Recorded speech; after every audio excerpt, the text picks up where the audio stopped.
कन्या राशि वाले बंधुओं, आप सभी का बहुत बहुत स्वागत है कन्या मंथन भिंड यूट्यूब चैनल में। तो कन्या राशि वालों ध्यान से समझिए, जन्म जन्मांतर की गरीबी मिट जाएगी। कैसी भी कंगाली हो, कैसा भी कर्जा हो, कितना ही व्यापार डूब गया हो, जिंदगी में हर तरफ से पैसे का बंधन हो चुका हो, फूटी कौड़ी भी आपकी जेब में ना हो, तब भी आप यदि इस एक चीज को अपने घर में ले आएंगे होली से पहले पहले, तो आपके घर स्वयं माता लक्ष्मी, अखंड लक्ष्मी दस्तक देंगी, दरवाजा बजाएंगी और आपके घर में प्रवेश कर जाएंगी। जी बंधुओं, इतनी शक्ति है इस एक चीज में। बस आपको करना यह है कि इस एक चीज को होली से पहले पहले विशेष विधि विधान के साथ, विशेष नियम और संस्कारों के साथ अपने घर लेकर आना है और एक निश्चित स्थान पर, जो हम आपको बताएंगे, वहां छिपा कर रख देना है। बस फिर कुछ दिनों तक आपको इसे धूनी देनी है, दीपक जलाना है इसके आगे, और आप देखेंगे कि चमत्कार कैसे घटित होंगे। स्वयं माता लक्ष्मी आपके घर में आपका दरवाजा बजाएंगी और आपके घर में प्रवेश कर जाएंगी। ऐसा कभी होता नहीं है, लेकिन अब यह आपके जीवन में होकर ही रहेगा। याद रखना बंधुओं कि हर एक चीज की अपनी एक विशेष ऊर्जा होती है, और यह ऊर्जा हर प्रकार की ऊर्जाओं को, यानी अलग अलग प्रकार की ऊर्जाओं को अपनी ओर आकर्षित करती है। जैसे कुछ चीजें नकारात्मक होती हैं, जैसे कि बहुत सारे घरों में शराब की बोतलें रखी रहती हैं। शराब की बोतल और यदि हथियार खुली अवस्था में, हथियारों को ढक कर रखा जाता है। खुली अवस्था में यदि हथियार आपके घर में रखे हैं तो निश्चित तौर पर आपके घर में प्रेतों का वास है। शराब की बोतलें हैं तो प्रेतों का वास है। मांसाहार होता है और इससे जुड़ी चीजें, नकारात्मक चीजें आपके घर में रखी हैं तो निश्चित तौर पर आपके घर में प्रेतों का वास है, क्योंकि ये चीजें इतनी नकारात्मक हैं कि ये प्रेतों को ही आकर्षित करेंगी, भूतों को ही आकर्षित करेंगी, तो फिर बर्बादी तो निश्चित है। उसी प्रकार कुछ चीजें इतनी सकारात्मक होती हैं, इतनी पॉजिटिव होती हैं कि वे देवी देवताओं की शक्ति को अपनी ओर आकर्षित करती हैं, चुंबक की तरह। जैसे कि रुद्राक्ष की बात कर लें, सामान्य तौर पर बता देते हैं कि रुद्राक्ष को स्वयं शिव माना जाता है, और जो रुद्राक्ष धारण कर लेता है जागृत करने के बाद, विधि विधान के बाद, यूं ही नहीं, यूं ही तो रुद्राक्ष सिर्फ एक चीज है। दुकान पर हजारों रुद्राक्ष रखे रहते हैं तो वहां पर हजारों शिव के प्रतिरूप नहीं हैं, वे सिर्फ चीजें हैं। यदि जागृत कर लिया जाए, अभिमंत्रित कर लिया जाए, तो वह स्वयं शिव बन जाती है और आपके साथ भोलेनाथ की ऊर्जा रहने लगती है। तो रुद्राक्ष के अंदर बहुत अधिक शक्ति होती है और यह शिव की शक्ति से जुड़ा होता है। इसी प्रकार गोमती चक्र है, भगवान नारायण की शक्ति से जुड़ा है, और कमलगट्टे हैं या फिर कौड़ियां हैं, ये माता लक्ष्मी की ऊर्जा से जुड़े हुए हैं। तो जो इंसान इन्हें जागृत करके अपने पास रख लेता है, उस इंसान के जीवन में वही दिव्य शक्ति प्रवेश कर जाती है, या यूं कहें कि उसका अंश प्रवेश कर जाता है। अब देवी देवताओं की स्वयं की शक्ति हो या उनका अंश हो या उनका केवल एक इशारा मात्र हो, इंसान का जीवन तो पूरी तरह से बदल ही जाएगा। जैसे कि भगवान श्री कृष्ण ने केवल 3 मुट्ठी चावल खाने के बदले में ही, वो भी सूखे और कच्चे चावल खाने के बदले में ही, सुदामा जी को दुनिया भर की धन दौलत दे डाली थी।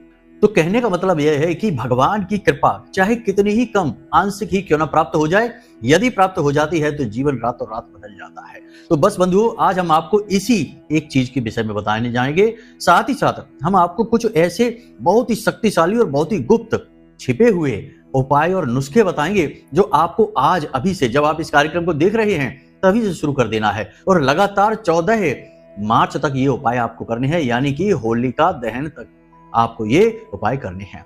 और आप देखेंगे कि कैसे आपके आसपास एक बेहद शक्तिशाली रक्षा कवच निर्मित हो गया है। पॉजिटिव एनर्जी आपके चारों तरफ इस तरह विचरण करेगी कि आपको स्वयं महसूस होगा, आपके शरीर में, आपके वातावरण में, आपके घर में परिवर्तन स्वयं महसूस होंगे।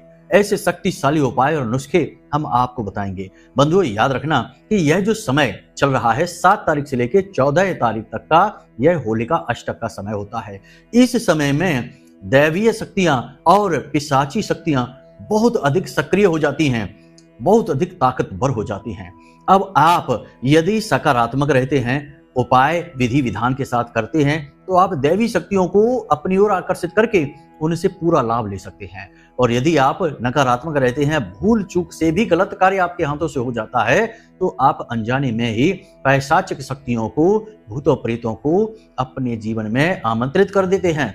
कई बार ऐसा होता है कि लोग कहते हैं कि गुरुजी, सब कुछ अच्छा चल रहा था, कोई समस्या है ही नहीं, जीवन बहुत बढ़िया चल रहा था, लेकिन फिर अचानक कुछ ऐसा हो गया कि एक बड़ा हादसा, एक दुर्घटना हो गई और हादसे की वजह से काम नहीं कर पाए, काम न करने की वजह से काम भी डूब गया और बीमारी में, हादसे में दुनिया भर के इलाज में पैसा भी खर्चा हो गया, यानी हर तरफ से बर्बादी आ गई। ऐसा क्यों हुआ? ऐसा तभी हुआ कि जब जीवन में किसी नकारात्मक, भीषण नकारात्मक ऊर्जा ने प्रवेश कर लिया या किसी ने जानबूझकर तंत्र मंत्र टोना टोटका करवा दिया। सब कुछ आज के समय में होता है, भुलावे में मत रहना, वरना चोट लगते देर नहीं लगेगी। बड़े बड़े अधिकारी, बड़े बड़े नेता, उद्योगपति भी गुप्त रूप से, कामाख्या देवी आप जाकर देख लेना, तंत्र क्रियाएं कराते दिख जाएंगे अपने बचाव के लिए, अपनी उन्नति के लिए।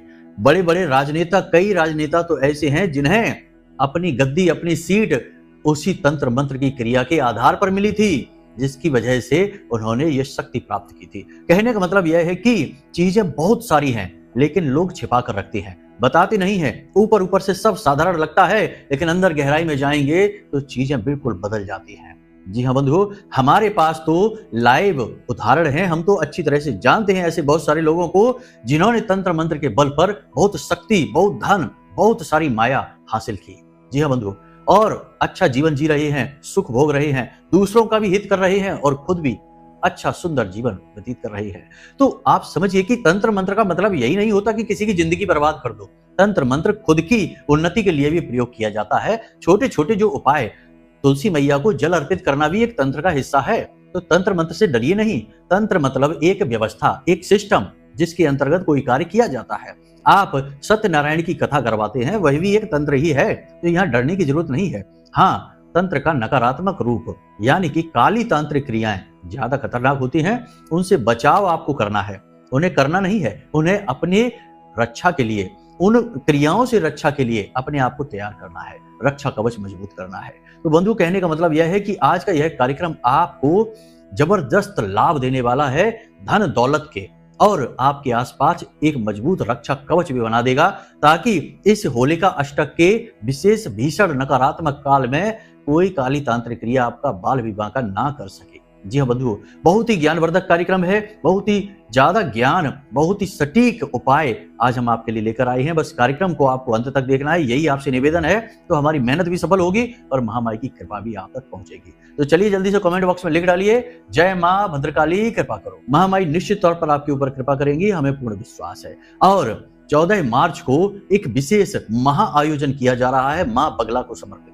तो इस आयोजन में यदि आप शामिल होना चाहते हैं, जो कि आपकी जिंदगी रातों रात बदल सकता है, यदि महामाई की कृपा आप तक पहुंच जाती है तो आप यदि इस अनुष्ठान में शामिल होना चाहते हैं, तो आप कमेंट बॉक्स में लिख कर भेजें कि हाँ हम शामिल होना चाहते हैं। फिर कैसे आप शामिल होंगे यह हम अगले कार्यक्रम में आपको बता देंगे। तब तक आप केवल अपनी राय अवश्य देना।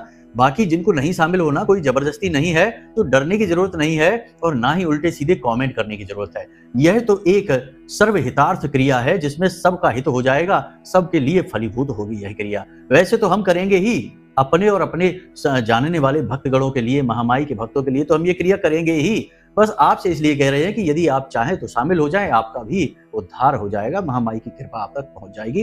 बाकी आपकी मर्जी है। तो चलिए बंधु, कार्यक्रम को शुरू करते हैं। कुंडली का आकलन जरूर कराना चाहिए, क्योंकि अगर आप खूब मेहनत करने के बाद भी यदि कामयाबी हासिल नहीं कर पा रहे हैं, तो कहीं ना कहीं कुंडली में कोई दोष है, कोई नकारात्मक ग्रह योग है। उसका जब तक निराकरण नहीं होगा, उससे छुटकारा प्राप्त नहीं होगा, तब तक आपको कामयाबी हासिल नहीं हो सकती। उपाय चाहे कितने ही करते रहिए। ठीक है, तो प्रेम से बोलो जय माई की। जय माई की गुरुजी। अब सबसे पहले यहाँ पर हम बात करेंगे आपके जीवन से संकटों को दूर करने वाली एक विशेष क्रिया के साथ। ये क्रिया आपके जीवन में दो कार्य करेगी। पहली यह कि आपके ऊपर कोई नकारात्मक ऊर्जा, आपके जीवन में कर्जा, घर में बीमारियां, तनाव की स्थिति, परिवारजनों के साथ क्लेश या पति पत्नी के बीच दाम्पत्य सुख में कमी, क्लेश, झगड़े और विवाद हैं, तो ऐसी स्थिति में आपको यह क्रिया आज से ही शुरू कर देनी है और 14 तारीख तक लगातार इस क्रिया को करते रहना है। प्रतिदिन निश्चित समय पर करना है, जिस समय पहले दिन करेंगे उसी समय लगातार करना है।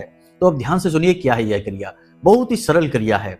अनार का रस, आपको बाजार से एक अनार लेकर आना है, उसका रस आपको घर में ही निकालना है, बाजार से नहीं खरीदना है, क्योंकि बाजार में चीजें दूषित होती हैं, उनके बर्तन, उनके सामान दूषित होते हैं। तो आपको घर में लाकर उस अनार का रस किसी भी विधि से आप निकाल लें, थोड़ा सा रस निकल आए, ऐसा रस आपको निकालना है। और यह रस आपको सुबह सूर्योदय के समय भोले बाबा को समर्पित करना है, यानी शिवलिंग पर आपको यह रस अर्पित करना है। इसी के साथ साथ थोड़े से चावल शिवलिंग के ऊपर आपको रख देने हैं। सबसे पहले आप 1 लोटा जल समर्पित करिए, फिर अनार का रस चढ़ाइए, उसके बाद थोड़े से चावल रखिए और उसके बाद आप फिर से पुनः 1 लोटा जल समर्पित कर दीजिए। बहुत ही साधारण सी क्रिया है। उसके बाद वहीं पर बैठकर 10 से 15 मिनट पंचाक्षरी मंत्र ओम नमः शिवाय इस मंत्र का जाप करते रहना है। बस बाद में भोलेनाथ को अपनी समस्या बताना। श्रीमद् भागवतम कहती है, मतलब वहां पर एक प्रसंग है कि श्री सुखदेव जी से परीक्षित जी पूछते हैं कि इंसान को इच्छा पूर्ति के लिए किन किन देवताओं की पूजा करनी चाहिए। तो श्री सुखदेव जी कहते हैं, वैसे तो बहुत सारे जवाब दे देते हैं, बहुत सारे देवी देवताओं के विषय में बताते हैं, लेकिन एक जो जवाब है वह भोलेनाथ से जुड़ा हुआ है। तो श्री सुखदेव जी कहते हैं कि यदि इंसान जीवन में अपने कर्जों से, दुखों से परेशान है और पारिवारिक कष्ट उसके जीवन में है, तो उसे भोलेनाथ की शरण में जाना चाहिए। भोले बाबा ही उसे इन कष्टों से मुक्ति प्रदान कर सकते हैं। तो इसलिए इस लिहाज से भी, शास्त्रीय पद्धति से भी यह क्रिया बहुत शक्तिशाली हो जाती है। और भोलेनाथ को अनार का रस जो भी समर्पित करता है प्रतिदिन, यदि 7 दिन तक भी कोई लगातार अर्पित कर देता है तो उसके घर में अनायास ही खुशियों का आगमन हो जाता है, भोलेनाथ की कृपा प्रवेश कर जाती है। और इसका बहुत बड़ा उदाहरण है हमारे एक जानने वाले प्रिय भक्त कि उनके जीवन में भी यही स्थिति थी। पति पत्नी के बीच में विवाद रहता था क्योंकि पति का व्यापार अच्छा नहीं चलता था। लाख प्रयास करने के बाद भी पति आमदनी इनकम बढ़ा ही नहीं पा रहा था, उल्टा कर्जा भी बढ़ता जा रहा था। तो वह बहुत दुखी, तो एक बार हमारे पास आए और हाथ जोड़कर बोले कि गुरुजी हमें बचाइए, हमारे लिए कोई उपाय करिए। तो सबसे पहले तो महामाई के चरणों में हमने अर्जी लगवा दी, शनिवार को सर्व मनोकामना पूर्ति हवन में उनके नाम से आहुतियां करवा दी। उसके बाद हमने 7 दिन तक लगातार इस क्रिया को करने के विषय में बता दिया। पति पत्नी दोनों को यह क्रिया एक साथ करनी थी। बहुत ही अच्छे परिणाम, बहुत ही अच्छे परिणाम। कहने का मतलब यह है कि 7 दिन पूरे होने से पहले ही दुकानदारी बहुत अच्छी चलने लगी, अचानक से भीड़ आने लगी, ग्राहकों का तांता लग गया। और कहने का मतलब यह है कि जब आमदनी अच्छी हो गई तो फिर जरूरतें पूरी होने लगी, तो फिर क्लेश भी बंद हो गया और जीवन सुखमय हो गया, कर्जा वगैरह भी समाप्त होने लगा। कहने का मतलब यह है कि 3-4 महीनों पर ही उनकी जो गाड़ी पटरी से उतर गई थी वापस पटरी पर आ गई और बहुत अच्छा जीवन चलने लगा। तो बहुत सारे जो प्रयोग हम बताते हैं उनके हमारे पास उदाहरण होते हैं, प्रमाण होते हैं, तब हम आपको बताते हैं। तो यह क्रिया आप करके देख लेना, बहुत ही सिद्ध क्रिया है, आपको भी निश्चित लाभ प्रदान करेगी। बस याद रखना कि देखो, अब जब आप क्रिया कोई करते हैं, कोई जरूरी उपाय करते हैं, उस समय आपको गलत चीजों से दूर रहना है, भाषा अपनी संतुलित रखनी है, अपनी वाणी से गाली गलौच नहीं करना है, अपशब्द नहीं बोलने हैं, किसी का अपमान नहीं करना है, जुआ शराब वेश्यावृत्ति पर स्त्री गमन से, सट्टेबाजी से, इन कामों से आपको दूर रहना है। और सबसे बड़ी चीज ये है कि मांसाहार वगैरह भूल कर भी नहीं, जीव हत्या नहीं और किसी को पीड़ा नहीं, इन चीजों से आपको दूर रहना है। देखिए, आप नहीं मानेंगे तो उपाय फलित नहीं होंगे, बाद में उपाय को आप दोष देंगे कि उपाय बेकार है। आप आधा काम करेंगे तो परिणाम आपको शून्य ही मिलेगा। इसलिए जरूरी है कि आप पूरी पद्धति को अपनाएं और अपने आप को भी बदलें, क्योंकि यदि आप नहीं बदलेंगे तो फिर क्रिया कोई भी फलित नहीं होगी, क्योंकि कर्ता तो आप ही हैं। क्रिया आप कर रहे हैं और आप यदि दोहरी क्रियाएं करते हैं, सकारात्मक नकारात्मक दोनों लेकर चलते हैं, तो फलित नहीं होगी कोई भी सकारात्मक क्रिया। तो अपने आप को भी बदलें, अपना भी आंकलन करते चलें और अपना श्रेष्ठ मूल्यांकन करें और जो सही है बस उसी को पकड़ें। तो चलिए बंधु, यहाँ तक तो आपने समझ लिया, इस क्रिया को आपको प्रतिदिन करना है। अब एक छोटी सी क्रिया और है जो आपके घर में किसी भी प्रकार की नकारात्मकता को दूर भगा देगी और नारायण लक्ष्मी का आशीर्वाद आपको दिलवाएगी। तो आपको इसके लिए क्या करना है, ध्यान से समझिए। इसके लिए आज से ही, जब आप इस कार्यक्रम को देख रहे हैं, आज से ही इस सामग्री को बनाकर अपने पास रख लीजिए। सामग्री में कई सारी चीजें हैं, तो इन्हें आप नोट कर लेना, ध्यान से समझना। सबसे पहले आपको चाहिए सफेद गुग्गल, फिर थोड़ा सा लोबान, फिर इलायची, थोड़ी सी लौंग, गुड़, सूखा नारियल और गाय का घी। इन सारी चीजों को आपको मिलाकर कूट पीस कर एक पेस्ट जैसा बना लेना है, पाउडर जैसा इसका बन जाएगा। थोड़ा गीला पाउडर होगा, उसे आप बना लेना है। अब इस पाउडर में मात्रा कितनी रहेगी, तो देखो आपको मात्रा अपने हिसाब से कम ज्यादा कर सकते हैं, कोई ऐसी फिक्स नहीं है, बस चीजों का अर्क इनमें होना चाहिए। तो ये सारी चीजें आपने मिला ली। उसके बाद आपको गोधूली समय काल में, जब गोधूली यानी कि शाम को 6-6:30 बजे के आसपास का समय गोधूली का समय कहा जाता है, उस समय आपको एक प्लेट लेनी है। बेहतर ये होगा कि आप मिट्टी का एक कोई पात्र ले लें, वो सर्वोत्तम रहने वाला है। और धातु में ही यदि आपको लेना है, कोई पीतल की प्लेट लेना, लोहे की या स्टील की नहीं। बेहतर होगा कि आप मिट्टी का कोई पात्र, जिसे पारा कहते हैं, उसे आप ला सकते हैं इस क्रिया के लिए। यह प्रतिदिन होने वाली क्रिया है।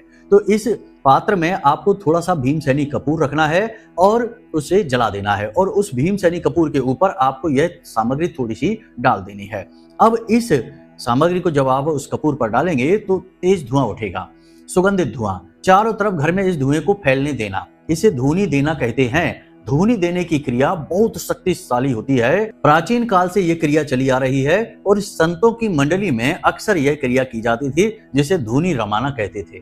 कहते हैं ना कि वह तो धूनी रमाकर बैठ गया है, यानी कि अपनी मस्ती में मस्त हो गया है और अब वह दूसरी दुनिया में पहुंच गया, यानी आसपास का वातावरण ही बदल जाता है धूनी रमाने से। तो ये आपको करना है। ये क्रिया बहुत शक्तिशाली है। दो कार्य करती है यह क्रिया। पहली तो यह कि गुग्गल और लोबान नकारात्मक ऊर्जाओं को काट डालते हैं, तुरंत समाप्त कर देते हैं। और दूसरा कि इसमें इलायची भी है और गाय का घी भी है, जो कि माता लक्ष्मी को आपके घर में आकर्षित करेगी। यानी कहने का मतलब यह है कि वातावरण निर्मित होगा। तो ये दो क्रियाएं आपको आज से ही, जब आप इस कार्यक्रम को देख रहे हैं तभी से ही करना प्रारंभ कर देनी है। लगातार इस क्रिया को करना है, 7 दिनों तक करना है। बाकी हमने पिछले कार्यक्रम में आपको लक्ष्मी कलश के विषय में बताया था, और भी कई कार्यक्रमों में आपको बता चुके हैं। लक्ष्मी कलश को आप जरूर से जरूर, बहुत जरूरी है, यह प्रत्येक घर में होना चाहिए, स्थापित कर लें अपने पूजा घर में। और विधि विधान हमने सारा उस कार्यक्रम में बता रखा है, उसी विधि विधान से उसका प्रयोग आपको करना है। आप अपने घर में जो पोंछा लगता है उस जल में थोड़ा सा समुद्री नमक अवश्य मिलवा दें, यह बेहद जरूरी है। और अपने स्नान करने वाले जल में भी थोड़ा सा समुद्री नमक और थोड़ी सी हल्दी मिलाकर स्नान करें, क्योंकि इस समय जरूरत है आपको चारों तरफ सुरक्षित रहने की, हर तरफ से नकारात्मक ऊर्जा का बंधन कर देने की, बाधित कर देने की। जी हाँ बंधुओं, अब बात करते हैं इस एक चीज के विषय में, जिसे हमने कार्यक्रम के शुरुआत में बताया था। तो बंधुओं, इस एक चीज में 2-3 चीजें शामिल होंगी। ये एक पूरा प्रयोग है, बहुत ही शक्तिशाली प्रयोग है, लाल किताब से लिया गया है, लेकिन इसकी प्रामाणिकता इसके अपने कार्य करने के तरीके में है। जब आप इस प्रयोग को करेंगे, कुछ दिनों में परिणाम आपको दिखाई देने शुरू हो जाएंगे। तो जरा बारीकी से समझना है चीजों को। आपको तेज पत्ता चाहिए, 7 तेज पत्ते, जो खंडित नहीं होने चाहिए, अखंड तेज पत्ते। 7 तेज पत्ते आपको लेने हैं। किसी भी दिन आप ले सकते हैं। आज जब आप इस कार्यक्रम को देख रहे हैं तो उसके अगले दिन कभी भी आप ये प्रयोग शुरू कर सकते हैं, दिन की कोई बाध्यता नहीं है। तो आपको 7 तेज पत्ते लेने हैं। 7 तेज पत्तों को आपको साफ कर लेना है शुद्ध जल के साथ, फिर उसके ऊपर थोड़ा गंगा जल लगाकर उसे पवित्र कर लेना है। अब आपको हर एक तेज पत्ते पर लाल सिंदूर से या लाल चंदन से श्रीम लिख देना है। जी हाँ, श्रीम हर एक तेज पत्ते पर आपको लिख देना है, दाएं और बाएं, यानी कि इस तरफ भी और उस तरफ भी, दोनों तरफ श्रीम श्रीम लिख देना है। अब आपको ये संपूर्ण तेज पत्ते एक साथ मिला देने हैं और एक लाल रंग का धागा इनके ऊपर किनारे पर, जहां इनकी डंडी होती है, वहां पर लाल रंग का धागा 7 बार लपेट देना है। उसके बाद आपको इन तेज पत्तों को सफेद रंग के कपड़े में लपेट देना है। कपड़ा साफ सुथरा होना चाहिए और नया होना चाहिए। उसके बाद आपको उस सफेद रंग के कपड़े पर अच्छी तरह से इत्र लगा देना है और थोड़ी सी हल्दी भी उसके ऊपर आपको लगा देनी है। अब आपको इस सामग्री को लेकर जाना है मंदिर में। अब किस मंदिर में जाएंगे? हनुमान जी के मंदिर चले जाइए और वहां पर राम दरबार है। प्रभु श्री राम नारायण और माता सीता लक्ष्मी जी का स्वरूप है। यदि नारायण श्री हरि विष्णु और माता लक्ष्मी का मंदिर है आपके आसपास तो आप वहां चले जाइए। वैसे ये मंदिर कम ही देखने को मिलते हैं, होते नहीं हैं, तो आप राम दरबार में जा सकते हैं। तो आपको वहां जाकर ये सामग्री प्रभु श्री राम और माता सीता के चरणों में रख देनी है और वहां पर बैठकर आपको भगवान श्री हरि विष्णु का 12 मंत्र ओम नमो भगवते वासुदेवाय, इस मंत्र का कम से कम 10 से 15 मिनट जाप करना है। संख्या की कोई सीमा नहीं है, बस आपको जाप करना है। जब आप जाप करेंगे तो मन में इस प्रकार आंखें बंद करके बैठेंगे, भाव रखेंगे कि भगवान अपनी ऊर्जा, अपना आशीर्वाद नीली रोशनी के रूप में इन पत्तों के ऊपर, इन पत्तों के अंदर समाहित कर रहे हैं। आंख बंद करके आपको ये भाव रखना है। इसे धारणा कहते हैं। हमारे शास्त्रों में धारणा का बहुत गहरा विधान है। धारणा ही समाधि की पहली सीढ़ी होती है। तो आपको यह मन में धारणा करनी है कि नीली रोशनी के रूप में भगवान अपना आशीर्वाद इन पत्तियों के अंदर प्रवेश करवा रहे हैं। इस तरह आपको विचार करना है और ओम नमो भगवते वासुदेवाय, इस मंत्र का लगातार जाप करते रहना है। बस। और 10 से 15 मिनट के लिए आपको यह भाव रखना है। तो उसके बाद अपनी आंखें खोलनी है और भगवान से निवेदन करना है कि हे प्रभु, हे माँ लक्ष्मी, हमने आपसे मदद की गुहार लगाई है, हम आपकी शरणागत हैं और हमारी मदद आप करिए तो हम पर बड़ी कृपा होगी, बड़ा आभार होगा। हम आपका ही रूप, आपका ही प्रतिरूप इस सामग्री के रूप में अपने घर में ले जा रहे हैं। बस इतना निवेदन करना है। उसके बाद पूरे भाव के साथ आप वहां से उस सामग्री को लीजिए और अपने घर आ जाइए। अपने घर में आपकी जो तिजोरी है, जहां आप धन का संचय करते हैं, पैसे रखते हैं, उस जगह पर इसे लाकर रख दीजिए। पूरे भाव के साथ रखना है और यह खंडित ना हो, इस तरह से रखना है। अब यदि आपकी दुकान है, व्यापार है, तो आप इस सामग्री को अपने गल्ले में रखें, जहां पर पैसे आते हैं ग्राहकी के, उस गल्ले में आप रख लें। और यदि नहीं है, आपकी नौकरी है या कोई ऐसा व्यापार है जहां भी आप पैसे इकट्ठे नहीं कर पाते हैं, कोई गल्ला वगैरह नहीं है, क्योंकि सब तरीके के काम और सब तरीके के लोग होते हैं, तो आप इस सामग्री को अपने घर में तिजोरी में रख लें, यानी कि जहां अलमारी में जहां पैसे रखते हैं उस जगह पर रख लें। बस इतना सा आपको करना है। अब आपको एक छोटी सी क्रिया और करनी है कि प्रतिदिन जब आप पूजा करते हैं तो दीपक तो जलाते ही होंगे। महिलाएं पूजा करती होंगी आपके घर में, तो दीपक तो पूजा घर में जलाती ही होंगी। तो महिलाओं को कह दें या आप स्वयं भी कर लें कि उस दीपक को लें पूजा करने के बाद और अपने तिजोरी या अलमारी जो भी है उसका दरवाजा खोलें और इस दीपक को उसके सामने करके और इस प्रकार उसे दीपक देना है, यानी दीपक का प्रकाश, दीपक की ऊर्जा उसकी ओर भेजनी है। आपने देखा होगा कि जब पूजा हो जाती है मंदिरों में, तो पुजारी जी दीपक लेकर आते हैं तो सभी लोग उसकी ऊर्जा को अपनी ओर आकर्षित करने की कोशिश करते हैं। इसे आरती लेना भी कहते हैं। तो आपको यही ऊर्जा उस सामग्री की ओर भेजनी है, ताकि उस सामग्री को भी कोई नकारात्मक ऊर्जा दूषित ना कर सके, क्योंकि नकारात्मक ऊर्जाएं बहुत शक्तिशाली होती हैं। तो आपको उसे प्रतिदिन शुद्धिकरण करना अनिवार्य है। तो आप दीप से या धूप से उसे धूनी दें और उसकी शक्ति को वर्धित करते रहें। बस इतना सा आपको करना है और फिर से अपनी तिजोरी का दरवाजा लगा दें। अलमारी है तो उसका दरवाजा लगा दें और इसके विषय में किसी से कोई चर्चा ना करें। कोई भी इस उपाय के बारे में पूछे, आपको उसे टाल देना है, सही जवाब नहीं देना है। 21 दिनों के अंदर अंदर यह क्रिया फलित हो जाएगी।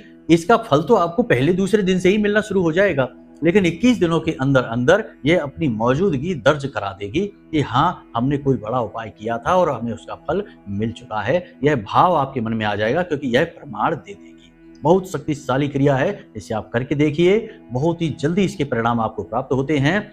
नारायण लक्ष्मी आपके घर में प्रवेश कर जाएंगी, जिन्हें अष्ट लक्ष्मी या स्थायी लक्ष्मी कहते हैं।